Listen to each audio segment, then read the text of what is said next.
What's going on, everybody? Welcome back to the other side of the Coffee Q&A, your daily dose of Coffee Q&A. Today we've got this Ube Custard Cake we're going to be talking about here because, it's a Monday. It's President's Day here in the United States. Hope you're doing well. Keone, aloha to you. Good to see you. And we have, President's Day here in the United States, a holiday. So people are off. And I thought maybe we'll take a holiday day. And I was like, no, we'll do the live stream. Why not? Why not? So how you doing? Welcome back. If you're joining us for the very first time, this is the Coffee Q&A, daily dose of coffee Q&A here on the Onocoffee channel, Monday through Friday, most Monday through Fridays, 10 a.m. Eastern. If you have questions, comments, put them here or down below if you're watching later. Or if you have ideas for shows that you'd like to see more information about, we can get into that. And so what we have today here is this custard cake, and we've featured leche flan on here. Buen dia to you, Power Plant. And as you can see, this is their custard cake. It's from a place called Gwenies Pastry here in Maryland. And you can see right there, they're down in Rockville, Maryland, that you can see. And it was started by this woman, Stella Rodriguez. She's the baker, and they've been around for I think they've been around for 20 years. It's been a while, and actually, it makes sense. Yeah, 20 years. I remember when they first started. And yeah, they do Filipino desserts. And what is there to tell you? I don't know. So my niece was down there over the weekend, and she brought back a whole bunch of stuff. And she's like, here, this is, for you to try. And I was like, well, all right, that sounds good. I will save this instead of eating it for our live stream. And what this is, it's a 2-layer cake. I don't know if I've ever featured anything like this on here. My mom can make something like this every once in a while, but it's basically the leche flan, the Filipino-style leche flan, and then there's a cake underneath it. Now, typically, this uses what's called chiffon cake, and chiffon cake has a lot of meringue whipped into it. It's a very lightweight kind of cake, and they'll actually bake it together, right? So you put the flan at the bottom of the pan with the sugar, caramelized sugar, pour the flan mix, and then you pour the batter on top of it. And because the batter is fairly lightweight, it doesn't commingle with the flan because the flan is heavy and it kind of sits on top. And you just bake it all together. You put it into a bane and you bake it, and you get this kind of thing. And then when you unmold it, of course, this way. So there's actually a crust. You know how when you're baking a cake, there's a crust that forms on top, that brown? This ube cake actually has a crusty brown layer on the bottom now, which was the top. So, and then of course, you get this caramel because there's the caramel that you put under the bottom of the pan before you add the ingredients to bake it. So, should be interesting to try. Keone says, I'm up late because Lanai Tabura, the DJ, has a group from Hawaii visiting. Nice. What time is it in Bangkok right now? And Charles, good to see you, man. How are you doing? Yeah, it's good. It's good. So, I mean, I've not had the one from Gwenies, so it should be kind of interesting. This idea of floating the two cakes is relatively a new thing. And when now that we're older, now that I say relatively new thing, it could have been 20 years ago this started. I don't remember, but I think it started in the Philippines and then it was brought here. At least the way they combined it this way, right? But it's really nice because you got this thick custardy layer, right? This flan, and then hopefully this nice moist cakiness. And it has been sitting there, so it should be relatively moist. It looks, I don't know if you can see if it shows the detail, but it looks very moist. And we're going to give that a try. But we need to have some accompaniments to it. And since we do coffee, we're not going to do tea on the show. So we're going to make some coffee. Russell, good morning to you. How are you doing? Oh, 10:15 on the 16th. Okay, 10:05. Oh, 10:05. Okay, that's not too bad. I wasn't sure if it would be super late. I just got my my Merry Monarch sweatshirt. Actually, it's funny because I saw it on Facebook the other day. Last week, I saw this ad. They had an ad on the Merry Monarch website. And for those of you not familiar, Merry Monarch is a yearly hula festival in Hilo, Hawaii. That is a very big deal. It's the Olympics of hula, and they make a commemorative shirt every year. They make commemorative clothing, and I just happened to come across it. I was like, oh, how much is that? They had the sweatshirt because I've been wearing sweatshirts lately, so I was thinking I'm gonna get a sweatshirt at $37 plus $15 for shipping, so it's $52. $52, man. It's I'm all balling with and it finally arrived. And I was like, when it arrived, it came in this, envelope. And I was like, it's a sweatshirt. Why is it in an envelope? Right? I thought that's kind of small because, sweatshirts tend to be lofty like this one. I guess this one could fit in an envelope, but. And I was thinking, well, okay. So I opened it up, and it's a sweatshirt. It's a hoodie. It's a hoodie sweatshirt. And it's, I was laughing because I was like, I'm kind of used to thicker sweatshirts. I was like, oh yeah, of course. Why would it be a very thick sweatshirt? Because we're in Hawaii, right? They're in Hawaii. They don't want to have too thick a sweatshirt just for when it gets down to like 75 degrees, because that's most of the time that's as cold as it's going to get. So you're like, well, okay, that makes sense. So we're going to have that one day. We're going to have that one day. I almost thought about wearing it today, but I was like, oh no, we'll wear this one. We'll wear this one. Mom, how you doing? And Kent, good to see you both. Good to see you both. Andrew, good morning as well. All right, so let's make some coffee. We're going to make coffee for this, and we're going to make Americano because, I've just been on this Americano kick, right? Like we had some great success a little while ago, and then last week we had some weaker success, right? You're like, this is the challenge. And here's the thing. So like in a commercial environment, like at a coffee shop, you're really going through your coffee supply fairly quickly, right? Like I think of one of my clients, right? They get about 15 pounds of espresso per week, and they'll go through probably about, and depending on the week, they probably go through almost all of that in the entire week. So that 15 pounds, rotates constantly. It's always turning. So, in my role as the roaster for them, we're trying to make sure that we get coffee to them that has had that time for degassing, right? That 5 to 7 day window to after the date of roasting to degas so that it can be totally, the moment that it gets to them, it should be ready to rock and roll, right? Like we want it so that, as they're depleting their supply, we can add to that, and then they won't have too much fluctuation. What we don't want is fluctuation in the consistency of the product, right? And that's kind of what we think about in professional life, because, but you're dealing with so much more volume, right? But now with this, like here, I've had this same batch of coffee now for probably 3 or 4 weeks. So now and the nice thing about this situation that we're seeing the progression of the coffee. We can see how it changes and and then also we work to compensating for changes, right? Like early on, it was a little bit gassy. Then we got to this point of what I would consider to be the beauty spot. And now we're in this point where maybe, are we moving away from the beauty spot? How do we need to compensate for that? So we're going to have a look at that, some of those aspects today and in the coming days to see how we can adjust for the changes in our espresso. Now, this is something that those of you who are the home enthusiasts are going to experience as well, because you're going to buy your bag of coffee, and maybe it's a pound, maybe it's 10 ounces, maybe it's 12 ounces, whatever size bag of coffee you're buying. You're unlikely going to go through that immediately, right? So you're going to have experiencing this change with the coffee as well. And so these may be things to consider or these may be approaches to consider while you try to figure out how do I compensate for changes. But I don't think I don't think you should get too caught up in thinking about, oh, I need to worry about this, because it comes and then you just make an adjustment. And just like we talked about in the past, where let's say like in a professional environment, we're making shot after shot after shot, or coffee after coffee after coffee, and we're watching each one, evaluating each shot pulled or each cup brewed, and then we're making slight adjustments along each time to compensate for what may be little errors or things that need compensation for.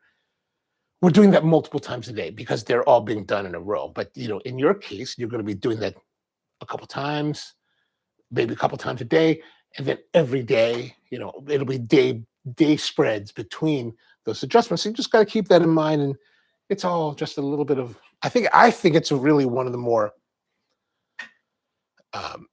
fascinating and captivating aspects of making coffee is that you're always trying to figure out how to compensate for changes. So you just kind of adjust. It's always like moving and adjusting, right?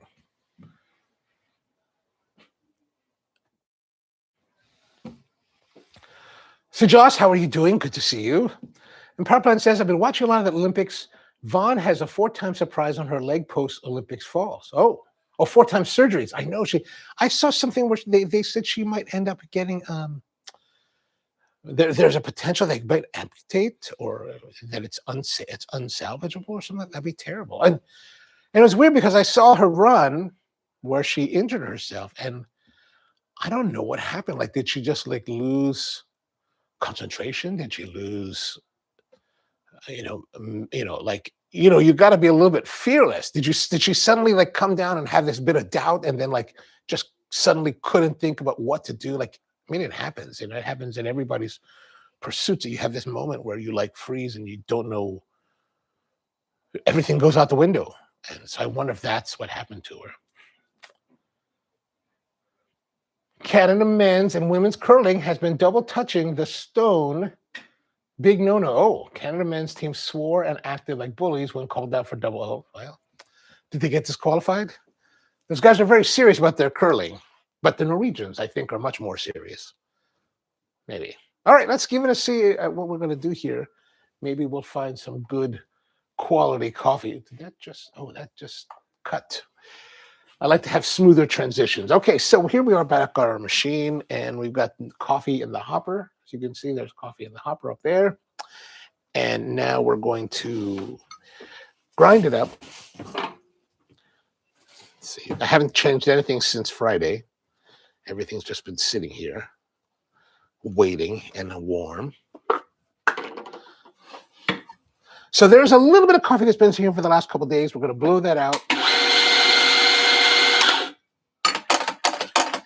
Just a little bit. I don't really want to get rid of a lot. This is where, for the home enthusiast, this is why this kind of grinder is relatively impractical because, in order to really get nicer quality shots, you want to continuously grind with the grinder. So if you're continuously grinding, no big deal, and let's say like if you're in a commercial setting and you have this coffee that's sat overnight and I grind through that and I dump it, no big deal, right? I've got, who knows, 15, 20, 30, 40, 50 pounds backing it. So not a big deal to burn this small quantity of coffee to clear it out.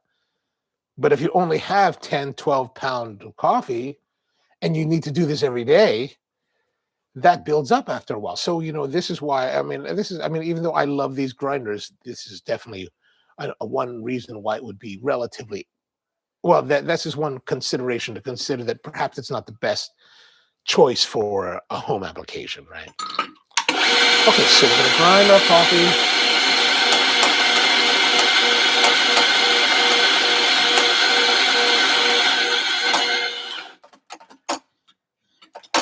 Okay, a little bit of bouldering again. Kind of a peak there, right? A little bit there, a little bit there. And then valleys. You can see the valley, right? There's a valley down there. Right, so we're going to sweep around. I like to sweep around this way. And I filled in most of it. There's a little bit divot there. There's a little opening there. There's a bigger cavern there. So I'm going to come around. I'm going to push it this way this time to come in, but it still hasn't filled it in. So what I'm going to do is I'm going to come back this way. Now that's filled it in. And now we've got a little bit of crackling here, but we're just going to sweep back and forth and just groom it. And, I'm going to leave that. I'm going to leave that mound there. We're going to tamp with the mound. The C+ temper.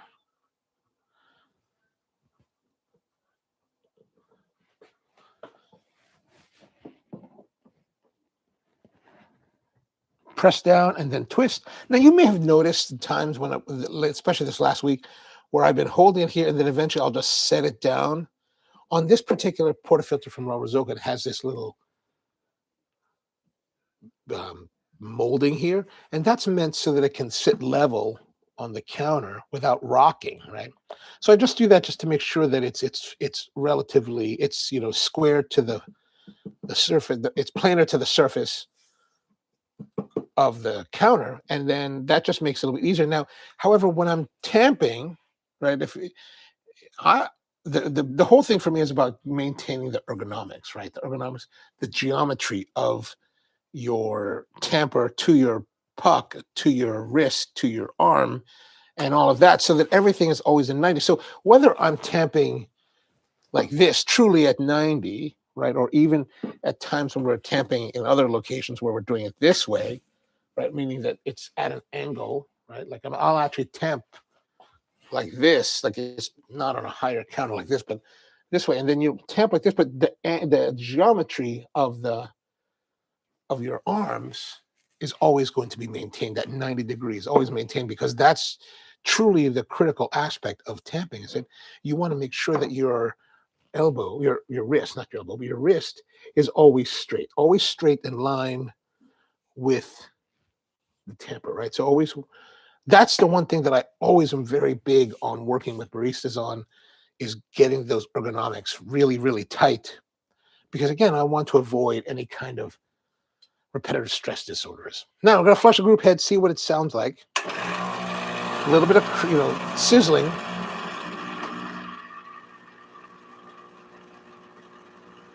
Let that flow through.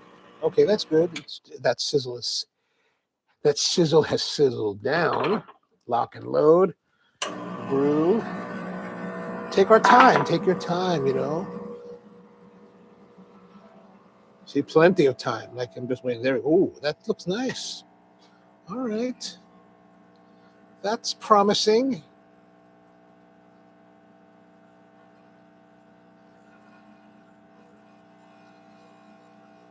Okay, a little bit of sizzle. Okay, so here's what I want to say. Like, we've got a nice looking shot, but I feel like the coffee is definitely, I feel like I can definitely sense the coffee is getting a little bit older, right? Like it's different. I mean, maybe not older, but well, it's older, but it's different than it was before. Let's say like a week and a half ago, right? So here's our cup.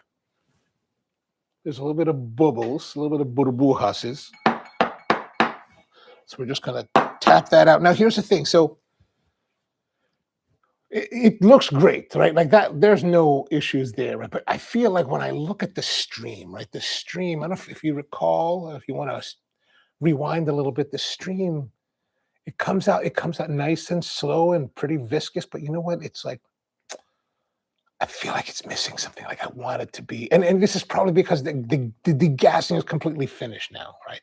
There's no gassing. Sometimes you see it comes out, it's all like, it's kind of thick and bubbly, right? I want a little bit of that. I don't want it to be like, I mean, I want a little bit of that. Not a lot. Like some, when it's super fresh, it's all like this, right? But you don't want that. You want to like, just like it comes out really thin and syrupy right now on this shot. I would like it just a little bit more thicker, like just a little bit thicker. And I think that's just a matter of the age of the coffee, right? But let's look here. But if we look here, the color of the crema looks great. I mean, that looks, if I was at a shop and somebody gave this to me, I'd be impressed. Like I'd be like, whoa, what kind of coffee shop am I in that can pull shots like this, right? That's not to toot my own horn. This is my personal preference. And like when I go out and have espresso, I would like something similar to this. All right, good body, a little bit of astringency, right? There's definitely a character change of the coffee from, let's say, like a week and a half ago. Right? There's a little bit of stringency on the front, not sharpness, but just a little bit of stringency. There's also a little bit of sill. That's the best way I can describe it. Now, and there's good body, but perhaps not the full body that we had before. Like the body has changed a little bit, and then now we're getting a little bit now, and also now that I've had my initial taste, a little more of that cocoa is starting to come through. But the cocoa powder, that aspect that we've had before, is more like darker chocolate now. Rather than cocoa powder, now it's more dark chocolate in character. Now that could change depending on how we pull our next shots. But this is the initial impression from this. That's not bad. Let me just start to heat some water. Keone says, I just ordered a Merry Monarch t-shirt, commemoration 50th anniversary. I know, it's like nice. Although the neck design is not appropriate. Oh, it's not appropriate? Really? What's wrong with it?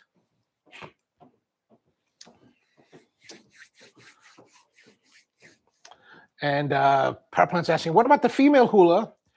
And Keone says, oh, here we go. There's the history I was thinking about.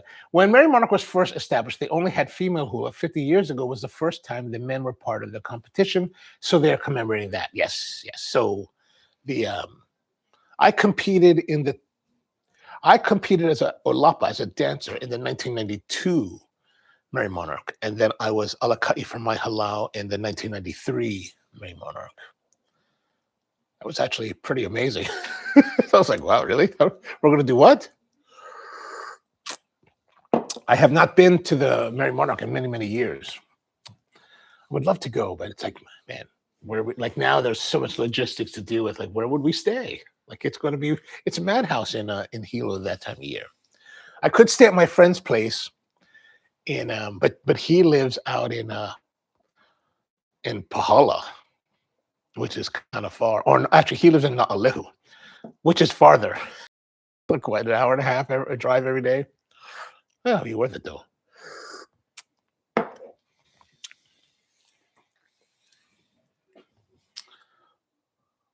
Keone says Merry Monarch is the name of the hula festival, and it's named after the ruler of Hawaii, the king, King David Kalakaua, who was one of the more modern rulers of Hawaii, one of the kings, and he was the one. Keone will correct me this, but if I remember correctly, he was the one that brought the hula back. Like missionaries came to Hawaii and hoodwinked the Hawaiians to believing their thing. And then they proceeded to tell the women they need to cover themselves, you need to stop speaking your language, and you need to stop your dance and all this stuff, and you need to follow Christ and follow our white ways. And it was like, okay. So they kind of went along with it, and they hoodwinked the king, and he made a decree and forced everybody to change. And of course, all of these like missionaries came to the island, started teaching their thing and doing their thing, and started raping the lands, and industrialists came and started building industry and stole the land from them. Eventually they overthrew the monarchy in 1893 and kicked the queen out. So, but the king Kalakaua, who was known as the Merry Monarch, was the one that really started to bring back the renaissance of Hawaiian culture. He wanted to promote again. He wanted to promote the language again. And so the whole idea of speaking the language, what they call the Olelo Hawaii, is something that he was a big proponent of. And when they started this Merry Monarch Festival many, many years ago in Hilo with Uncle George Naope and Auntie Dottie Thompson, they named it for Kalakaua because he was the Merry Monarch, and it was a tribute to him to restart this. But like Keone said, they did not have men's in the beginning. And 50 years ago, wow, that was 1976. They started to do the men's, and Keone competed 1978 to 1980 with, if I remember correctly, Daryl Lipanui, right? Is that right? Which, if memories, and I do remember we talked about this about a year ago, but I believe it was Daryl Lipanui. But I remember Keone said who he danced for, and it was one of the most like legendary hula teachers, what we call kumu hula, ever to have lived in modern times. So Keone says the maka ihe design that borders the neck should not be facing inward, as it is like the spears at okay, that's a bad one. I will look at that, and yeah, we'll talk more about this when I show it on the show here. We'll probably do that maybe tomorrow. All right, so let's make more coffee, and maybe we should do another shot just to see like what the differences are, what kind of difference we can make. But let's have a look at our puck. So we're gonna have you look at puck. We like to look at pucks, right? Pucks are important. Yeah, see, this is okay. This is good. Very dry, good compaction. You can still see the ring around it, and it's dry. This is what I like. I like it when the pucks are hard and like dry. Like I like that. And then we knock it out, and as you can see, it's clean. So clean. We've stopped the shot when we needed to, right? Because like I've said before, the shots leave residual oils depending on both terms of over extraction or under extraction. You just have to know what you're doing to determine whether the presence of oils indicates over or under extraction. And when I say you know what you're doing, it's just about practice. It's just about practice, paying attention. If you're watching your shots, you'll know what you're going to see here. Like you'll have a good idea of what you're going to see. And if you do see oils, you're going to know, okay, well, it was too long. All right, let's grab another one.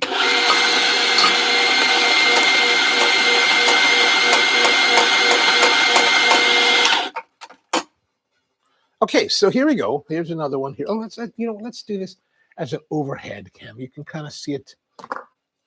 Does that look good? Let me see if I can get. I'm going to see if I can get a little bit more detail. I don't know if the detail comes through very well there. Okay, so as you can see, it is. I hope that's set. That would be better, but I have no way to hold it to that way. Okay, well, hopefully that will help. Anyway. Will that work down like this? That does not help either. Okay. We'll just do this. Okay, so, there we go. Okay, so as you can see here, we've got these valleys, big boulder, and then the peak is here. So you know that a lot of times I'll come this way, but today I feel this particular, I feel like going around this because I feel there's more mounding here. I'd like to push it around this way. So I like to just move it there. We still have a little bit down here. We haven't covered there, but we're going to come back around. And here's the thing. I'm always moving the portafilter, right? Like I'm always using both arms to, adjust my position. That's perfectly fine. So here we go. We're going to come around this way. Now the clumping, I never worry about the clumping because, once you touch it, it breaks up. Like see that clump right there? It doesn't do anything. So I know a lot of people get all like worked up about the clumping. I never worry too much about it. It looks like it could be a little bit low right there. So I'm going to come back around like this. That just fell in on that. Good. I know we've lost a little bit of coffee, as you can see, but that's all right. Let's go back over here, and then I'm going to finish it up. I just want to groom it just a little bit more to make it smooth. I want to make it nice and smooth. So nice and smooth like this, right? So just a little bit smooth looking. And then we're going to come back and hit it with the tamper.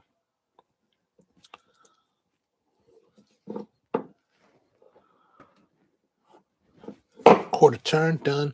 I feel like, okay, when I was compressing this now, I feel like it's a little bit low, right? Look how low this, actually it's it's uneven.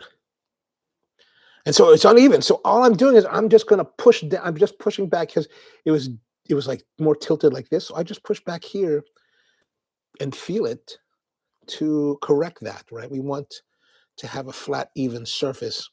The idea is that, the fear is that as it's sloped, the water will rush that way and, perhaps exploit any kind of lack of resistance here to create channeling. We don't want that. So that's why we want to have a level surface. But I feel like the coffee is a little bit less than last time. And we're going to find that out. We're going to know. And this is something that I'm always thinking about as we're working. Because, as you know, we're not weighing everything. So we could be a little bit off. But a lot of times we're not going to be very off or not off at all. But sometimes we might be, and this may be one of those times. And what we're going to do is we're going to look at everything, how it comes out of the machine, how fast does the shot run, what does the shot look like, how does it taste, and then we're going to come back and look at the puck and see how much, if there's too little coffee, there's going to be a lot of loft, and it's going to be wetter. We're going to find that out. So flush again, a little bit sizzling. We'll let that subside. Like that's a little bit better.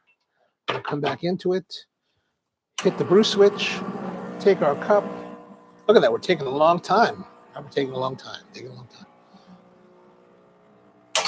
Whoops.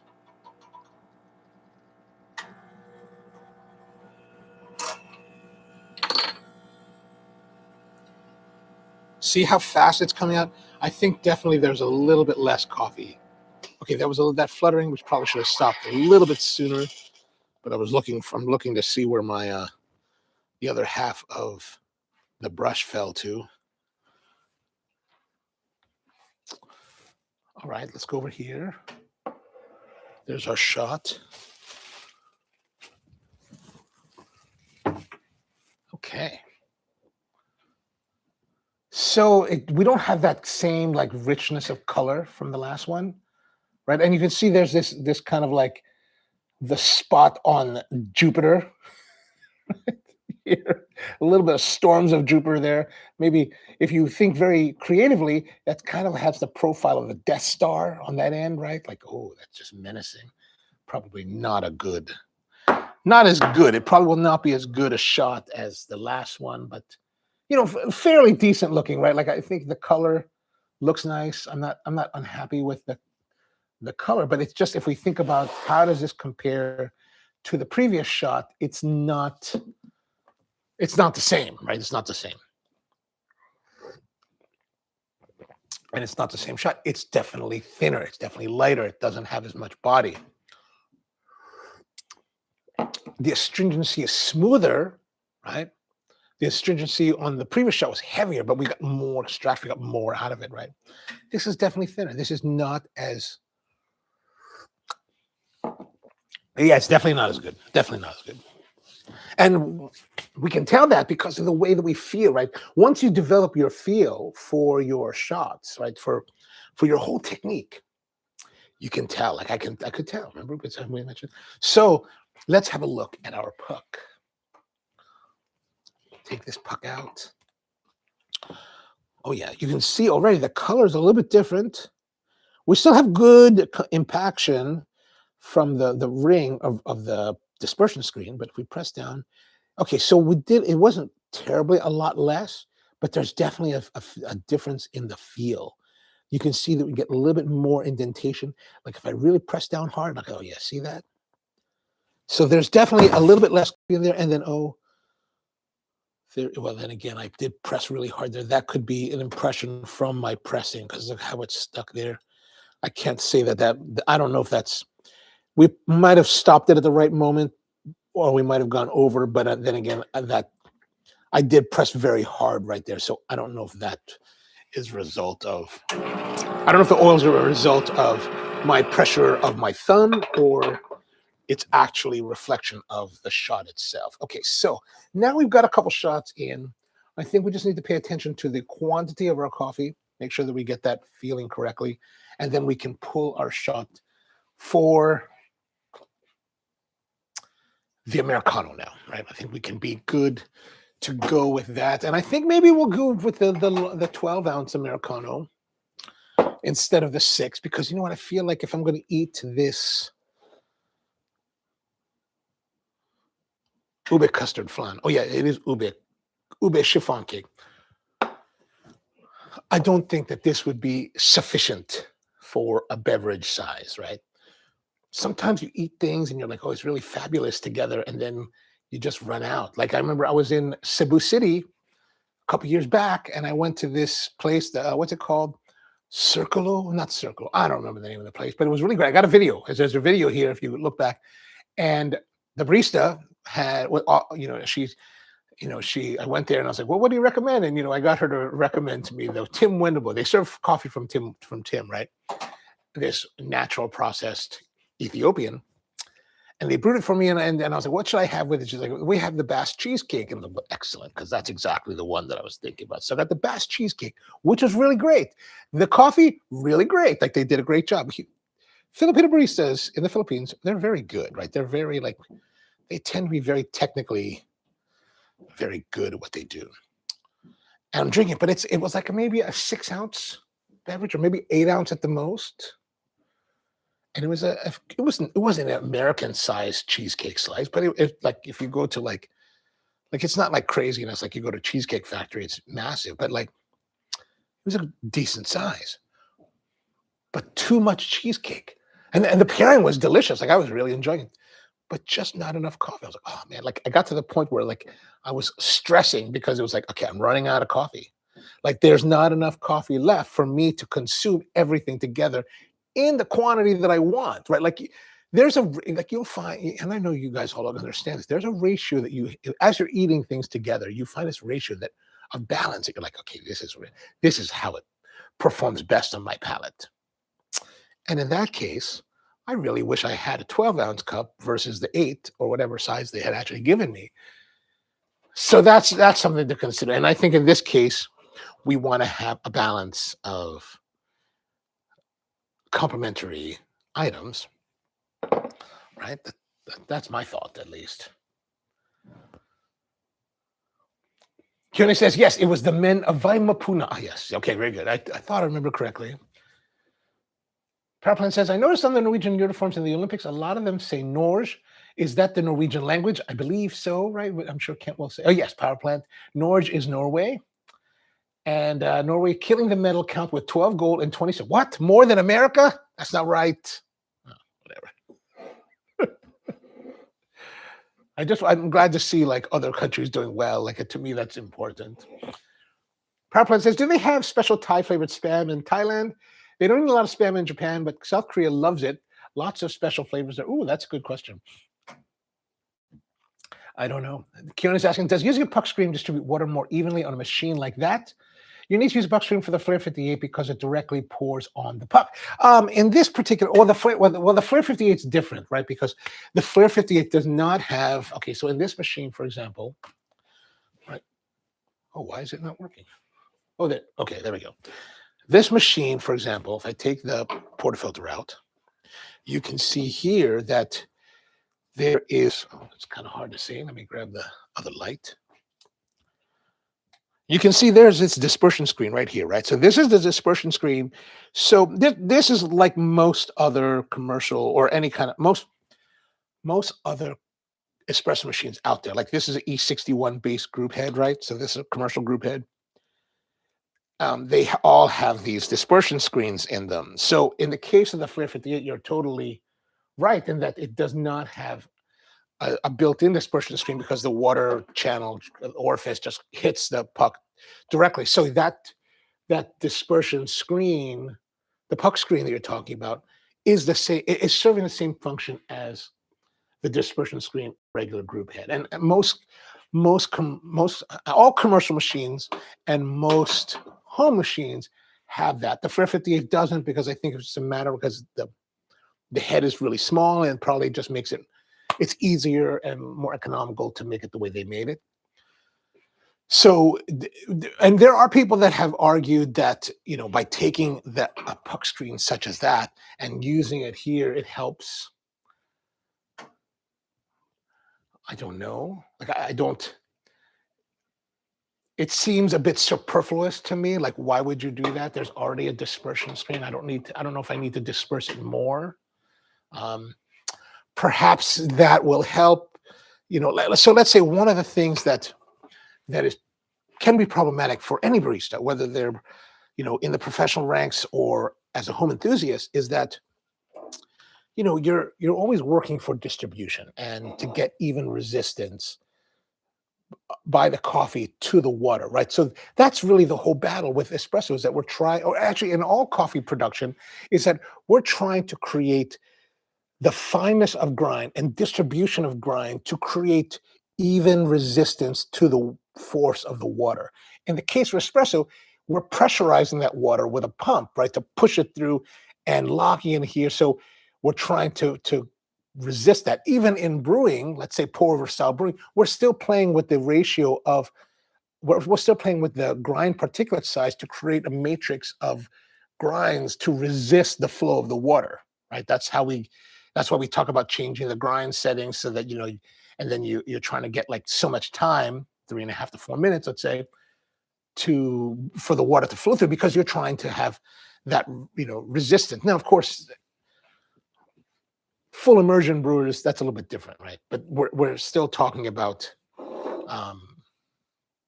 time of exposure of water to the coffee. And the same thing here, we're still trying to provide that resistance. And so in the case of a puck screen, okay, let's say the dispersion screen. The dispersion screen, though, so inside Inside the group head is something like this, meaning that there is this hole where the water shoots out of, right? And this is pretty much true in this machine. It's true in the Lombrosoccos.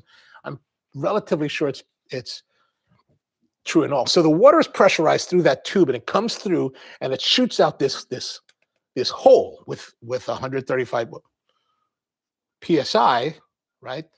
8.5 to 9 bars of pressure. And if it was just to hit the puck, it would kind of bore a hole because there's so much pressure, right? So the idea of the dispersion screen is that it hits the dispersion screen, like the stream hits the dispersion screen, and it forces it out and just kind of forces it to kind of push down from all, like a shower head, right? Just kind of push down this way. If you have good distribution and tamping, not much of an issue. But I think that perhaps the puck screen would be great if you're trying, if you find that you're weak in your distribution and maybe your tamping, then that will help to reduce the potential for channeling, right? Because what is channeling? Channeling is you've created this puck. Channeling is the pressurized water looking to exploit any kind of deficiency in your distribution and tamp, right? So if it can find a pathway, it follows the path of least resistance. So if your matrix is weak, it will find that spot and push right through it. And then a lot of the water will follow it because it's got the least resistance, and you get under extraction from that, and tend to be more sour tones. I would presume that the puck screen would help to spread that out more and reduce the potential for that. But I don't know. That's just I'm just hypothesizing on that based on what we're talking about. But for the most part, I don't think you need it. I do think that I'm a little bit more of a, like, I hear, like, I can hear you saying that, oh, well, I should get one of those. If I'm new to espresso, I should get one of those so that I can help reduce that. But here's the thing: if you do use that, and that in lieu of like your technique, and you're pulling shots with it, and you don't really analyze it, it's going to be more difficult for you to develop your technique. So you don't need it, right? That's why when it comes to a lot of the tools, I'm not really big on the tools like the WDT and all these things. And I understand why people want to use them, and it helps, the newer, more inexperienced barista to work with coffee. But I think that if you struggle through the pain of bad coffee, you will reach the point where you'll be able to produce wonderful coffee using very few tools. Like, you don't, like, I know a lot of people feel that, or a number of enthusiasts will feel that, oh, I need to have my tools. You don't need your tools. I don't even, like, I will go and make coffee anywhere now. And under almost any circumstance, with any machine, any tamper you have, I'm going to make coffee, and I'm going to find a way to make it good. May not be the best coffee in the world, but it's going to be, at some point, I'm going to reach a point where I can get it to be solid, right? So that's what what I like to encourage everyone to think about is try to develop your skills. Don't be shy of, like, working on your skills and failing, right? It's okay to fail. It's okay to make bad coffee. It's okay to have these shots that are terrible, because you know what? Understanding what's bad will really make you appreciate when you make it great. Like, you'll be like, holy God, I'm a genius, right? There's a feeling you're just like, oh, I am a coffee god now, right? That's what I want for all of you, is to have this great experience with coffee. But unfortunately, to get to that great experience, there has to be struggle. There can be no appreciation for greatness without the level of struggle. That's at least that's my thought on it. That's my thought on it.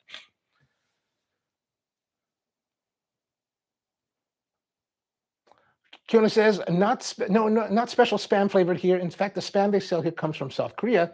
It doesn't taste the same as the ones from oh, that's interesting.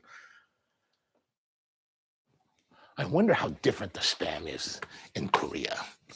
Like, I mean, it's interesting. Like, I grew up Filipino, right? So here in America, my parents had spam. We had spam quite a bit. Like, my dad used to make spam.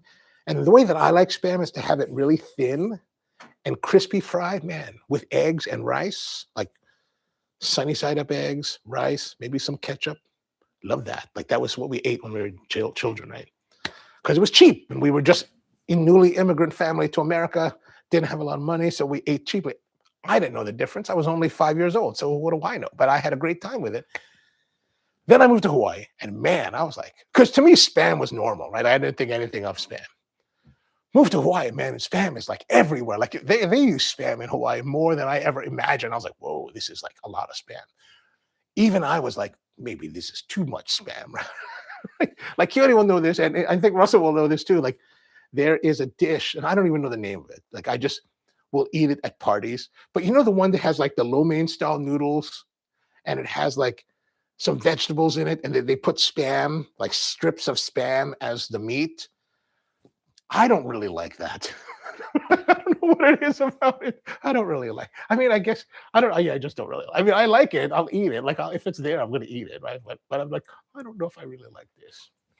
But I never knew the name of it. But like you go to the local parties and everybody's there's at least one of those. You're like, wow. But for me, I'm like, okay, give me the kalua pig, which is the underground cooked pork, or give me some opihi, right? The opihi, which is this like mollusk, and it's a salty mollusk, and it's on it.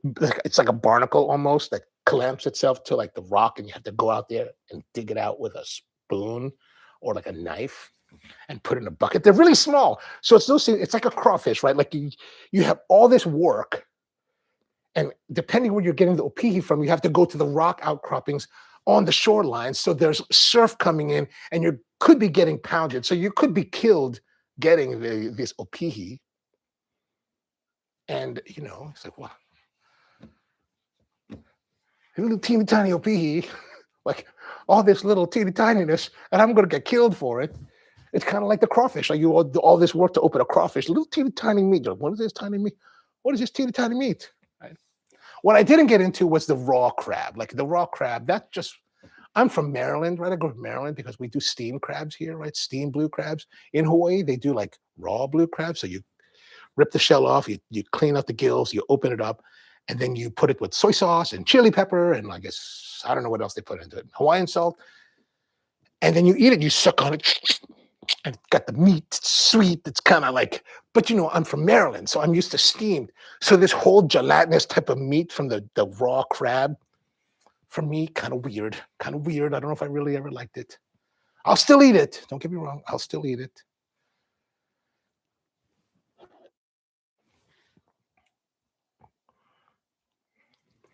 Power Plant says he loves the kimchi spam in South Korea. Ooh, I wonder if that's different. We have kimchi spam in America now. I wonder how it compares. Karen says the only thing I miss here is New Zealand. They don't have New Zealand corned beef in Thailand, really? Man, that is good stuff. Like I grew up eating the Argentinian corned beef, right? So it's all like shredded. And then when I moved to Hawaii, right, and people were like, "Oh yeah, here's some corned beef," and it's the Crown brand, and there's Palm. I like the Crown brand better, right? Crown, to me, Crown is better than Palm. But then to get the corned beef, and you're like, it's actually like meat chunks. Oh, those Kiwi guys, those Maori people, they know exactly what they're doing when it comes to corned beef. Russell says, I haven't had that dish. They don't even serve that at Gardena. Oh, but I know, like, it's something that you only get at the local parties. Like, I don't even, maybe they sell it at Zippy's. I don't know, but like, the Gardena Bowl, man. Gardena Bowl. Yeah, for those of you who are not familiar, if you ever go to California, Los Angeles, there's a place called the Gardena Bowling Alley, and it's a bowling alley that has a coffee shop. If you ever wanted to try local Hawaii food, not Hawaiian food, but local Hawaii food, outside of Hawaii, that's really good, man, that place.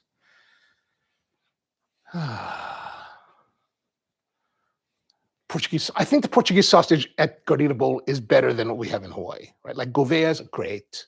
All that stuff, redondos, that's all good. But man, whatever Portuguese sausage they make at Gardena Bowl, I think it's better than Hawaii. I think it's better.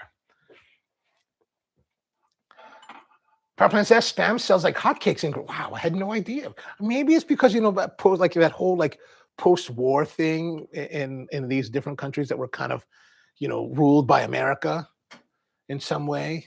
Maybe that's what it is. Because the Philippines is very popular spam. They have gift boxes for big holidays. Super nice box. Oh wow, that's crazy. 20 cans of. Yeah, like when I got to Hawaii, there was like, yeah, Hawaii has like the greatest consumption of spam, at least in America at the time. This is like the late 80s, early 90s. Like what? And they even had this, like Hormel, the company that owns spam, they even had this, they started doing this huge festival at one point, like maybe 1992. Like they did this huge like spam fest. You're like, what is craziness? It's amazing. It's amazing. All right, we should make our Americano. And we just reheat the water again, and then we will begin. So let's go here and go back. We're gonna put our, our whatever, portafilter basket, clean it up, make it nice and clean, and then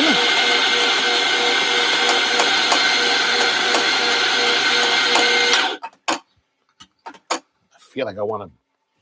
Since this is the Americano, since this is supposed to be our golden like Americano, I want to put a little bit extra just to make sure we get enough, right? So a little bit, valley there, gonna come back around.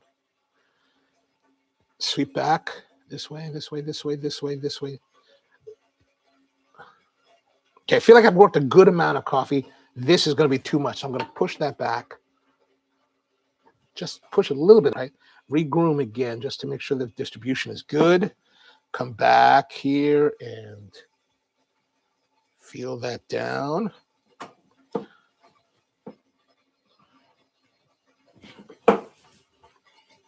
Great. Flush that, make sure it's clean. Okay, there is no sizzling this time. We're going to take our thing off. And the water is boily, boily.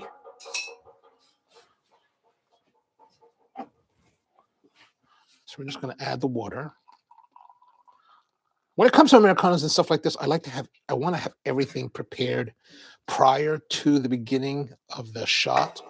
Like, it's okay to leave your portafilter loaded like this because it's warm, but you're not taking all day to do it. So let's lock and load. Put that under here. Good. Okay, hopefully now we get the float. Like for me, this is like the stressful part of making Americano. Like, will the shot float? Will it be what I'm dreaming it to be? One never knows. One never knows until it goes. Oh, see that little jumpiness? That's good. I think that's done. That's telling us. It looks a little bit thin to me. Looks a little thin. I wish it was a little bit thicker. Like, okay. Okay, could be. Oh, it's a little bit of drip. Had to catch a little bit of the drip here. And we need to do a quick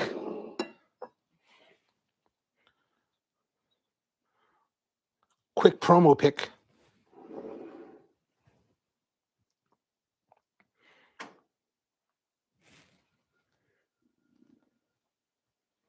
For the stack. Right, Substack is our whole thing. Now here's, okay, so failure already. We have failure. Because look at that. Look how low this is, right? Like, this is low. Look how far. I should have put the water up to there and then pull the shot because I really want that water line to be right here. Now, I can add to it, right? Just to... This shows you that I'm kind of out of practice. Here's the problem. See, as it floats around, the crema is very thin, so it starts to break the crema. So that's a bad thing. That's not. You want to add that. You want to add the right amount of water to your cup before you pull the shot, so that it floats and doesn't break. This has caused some breakage. I'm glad I took our promo pick before I did that. But there it is. There's our Americano. Let's have a taste of it. Oh, it's hot. It's hot. Pretty good. Pretty good. Pretty good. Had we done this last week, the Americanos were better last week, or the week and a half ago, right? Better. They were better. Maybe 2 weeks ago. They were but now, it's good. It's good. It's not bussin'. It's good. It's good.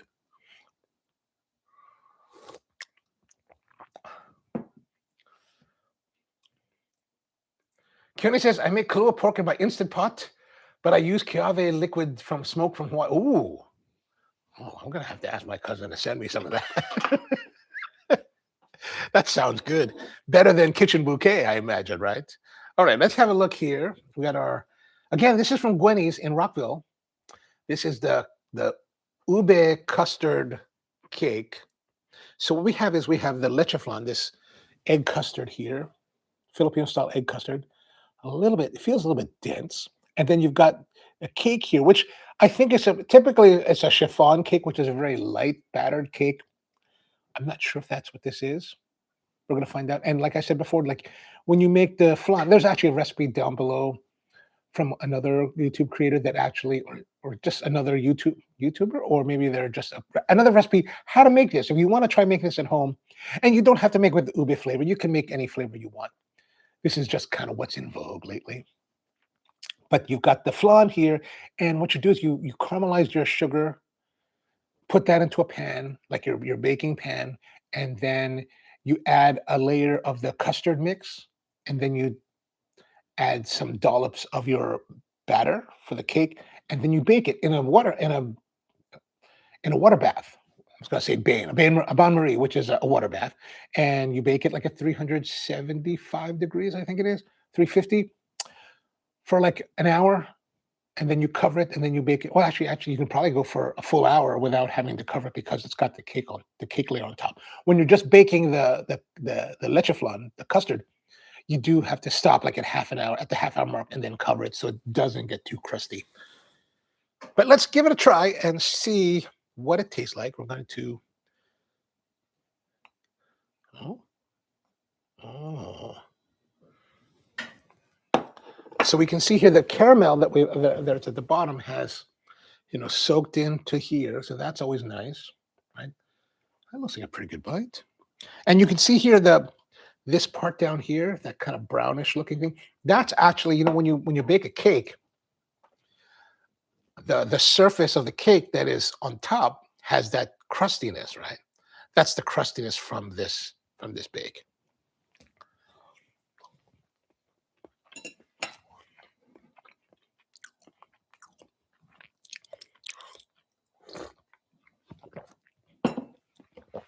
Oh, nice.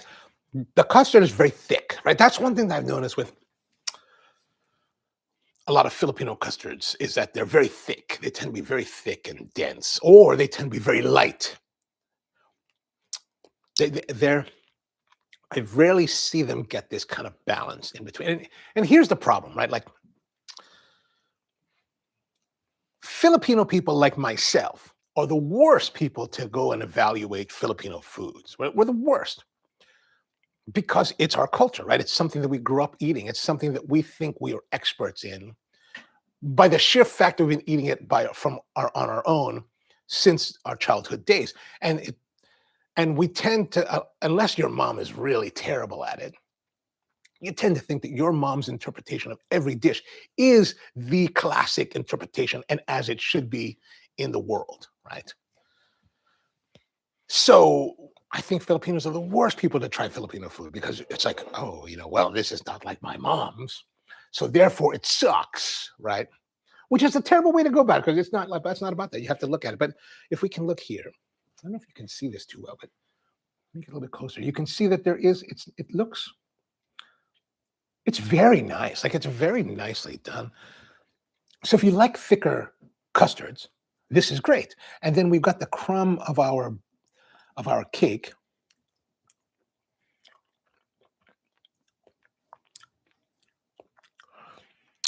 I say that it's, I want to say, I was saying that chiffon, but it doesn't taste like chiffon to me. Like it doesn't have the texture of a chiffon. It has the texture of like a regular cake, meaning that it's just like, it's a little more crumbly. Well, maybe it is. It's a little bit drier. Now, my niece did pick this up on Saturday, and brought it here to me. So, it's a couple days old. I saved it just for you. Let's have a look. Maybe we can see that better here. Oh yeah, there we go. There's the crust. there is a better rendition of our crustiness. But you know, so it's good. It's not bad. It's good. It's good. And you know, of course, the caramel here kind of acts like a syrup, so you kind of get this like what do you call this? You kind of get this pancake experience, pancake-esque experience. So there's our.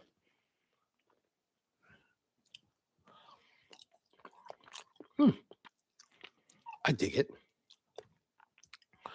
Like, what do I?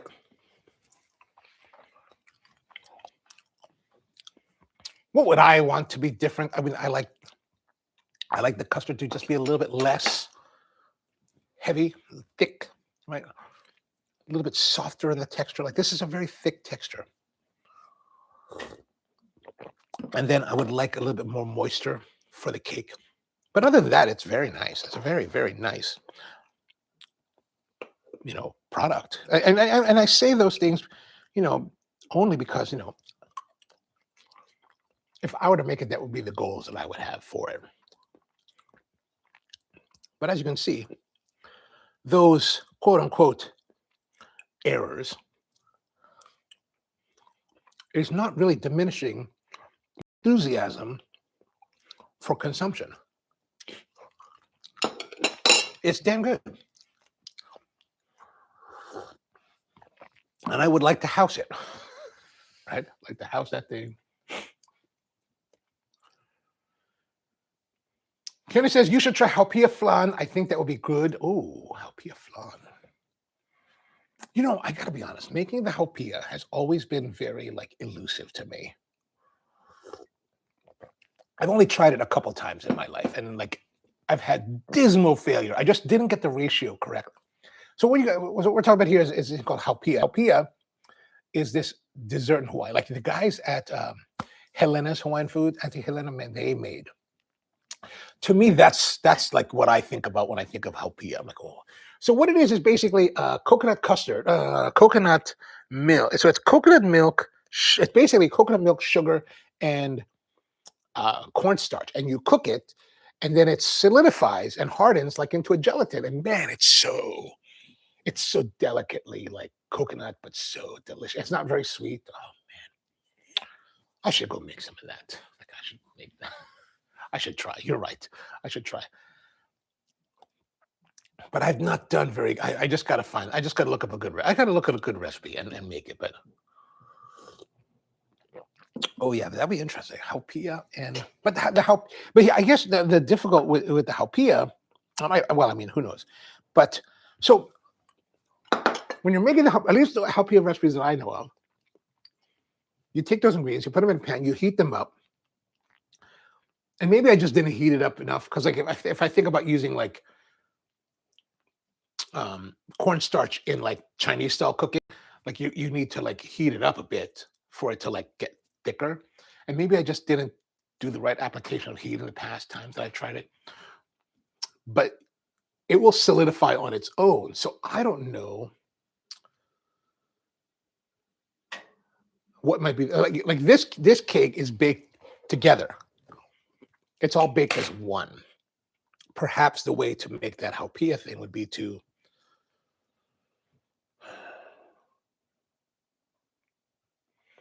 bake the custard, bake the flan. Then after it's cooled, or maybe do it when it comes out of the oven, layer pour the halpia mixture on it and let it all cool together. So then you can unmold it as one. That would be my guess to how to approach that. But that does sound good. That does sound good. All right, there's some thoughts on Americano. So the Americano, very, good. It's good. It's not our Americano today, and our espresso overall is not as good as it was a week and a half ago. Like a week and a half ago was like, oh, this is what I like. We are moving away from that point, right? It's good. It's still good, right? It's still solid, but it's not like what it was, right? Like, there are those things that just, oh, so good.